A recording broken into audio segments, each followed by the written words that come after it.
अभी आप लोगों ने निषेचन के बारे में सीखा ना, सबसे सीखा सबने, समझ में आ गया? अच्छा, किसी का कोई प्रश्न है? क्या? हाँ बोलो बेटा। सर जुड़वा बच्चे कैसे होते हैं? जुड़वा बच्चे, बहुत अच्छा प्रश्न है ना। अधिकतर तो सिंगल बच्चे होते हैं मनुष्य में, लेकिन जुड़वा कैसे, ये कॉन्सेप्ट क्या है, इसके बारे में आपको बताता हूँ, ठीक है? इसमें क्या होता है, जब नर और मादा युग्मक मिलते हैं अंडाणु के अंदर, फिलोपियन ट्यूब में पुरुष का स्पर्म प्रवेश करता है, तो हजारों लाखों स्पर्म एक साथ में इसको अंडे को निषेचित करने के लिए दौड़ लगाते हैं, और कोई एक स्पर्म जीत जाता है इस अंडाणु के जो बाहरी कवच को तोड़कर अंदर प्रवेश कर जाता है।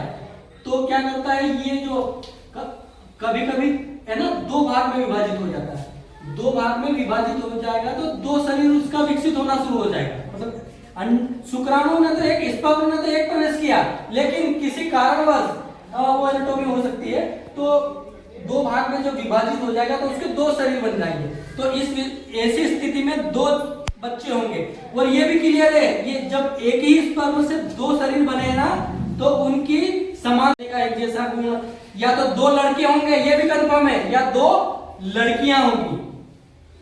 क्या कह रहा हूं, जैसे एक स्पर्म का यदि विभाजन द्वारा जुड़वा हुए, ट्वाइन हुए हैं, तो उसमें या तो दो लड़के होंगे या दो लड़कियां होंगी, और उनकी अधिकतर समानता रहेगी, एक जैसा चेहरा, सोचने समझने की एक जैसी उनकी क्षमता, है ना।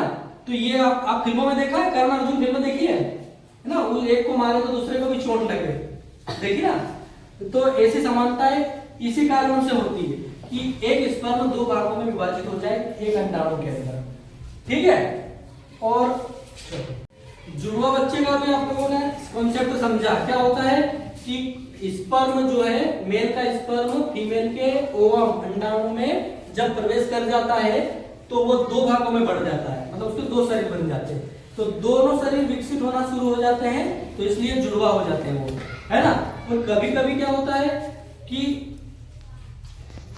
दो अंडाणु एक साथ आ जाते हैं विकसित होकर, तो उसमें क्या होता है, दो स्पर्म, एक इसको निषेचित कर दिया और एक दूसरे अंडाणु को भी निषेचित कर दिया, तो ये दो अंडे एक साथ फर्टिलाइज हो जाते हैं दो स्पर्म से। तो इसमें या तो दो लड़के हो सकते हैं, या एक लड़का एक लड़की भी हो सकती है ना। यहाँ पे क्लियर नहीं कि वो दो लड़के ही होंगे या दो लड़की होंगी। जब दो अंडाणु स्पर्म से निषेचित होंगे तो यहाँ पे लड़का लड़की हो सकते हैं, या तो यहाँ भी लड़का हो सकता है, इसमें भी लड़का हो सकता है, इसमें भी लड़की हो सकती है, इसमें भी लड़की हो सकती है, या किसी एक में लड़का किसी एक में लड़की हो सकती है। तो इस कंडीशन में जो जुड़वा हुए वहां लड़की और लड़का हुआ। यहाँ एक स्पर्म से दो शरीर नहीं बने, यहाँ पे दो अंडाणु अलग अलग है और दो स्पर्म अलग अलग है। लेकिन कभी कभी 99% तो नहीं होता, पर कभी 1% संभावना में दो अंडाणु एक साथ फैलोपियन ट्यूब से बाहर आ जाते हैं और दो स्पर्म से निषेचित हो जाते हैं, तो वहां पे इस प्रकार की कंडीशन बनेगी।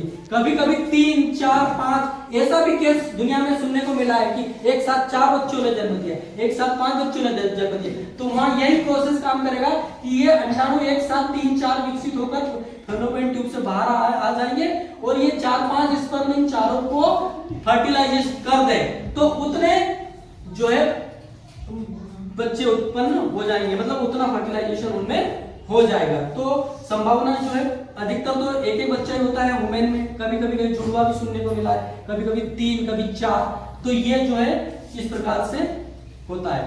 और 2 भाई 2 बहन होना जुड़वा, वो एक स्पर्म 2 भाग में विभाजित होता है एक ही अंडाणु में, ठीक है।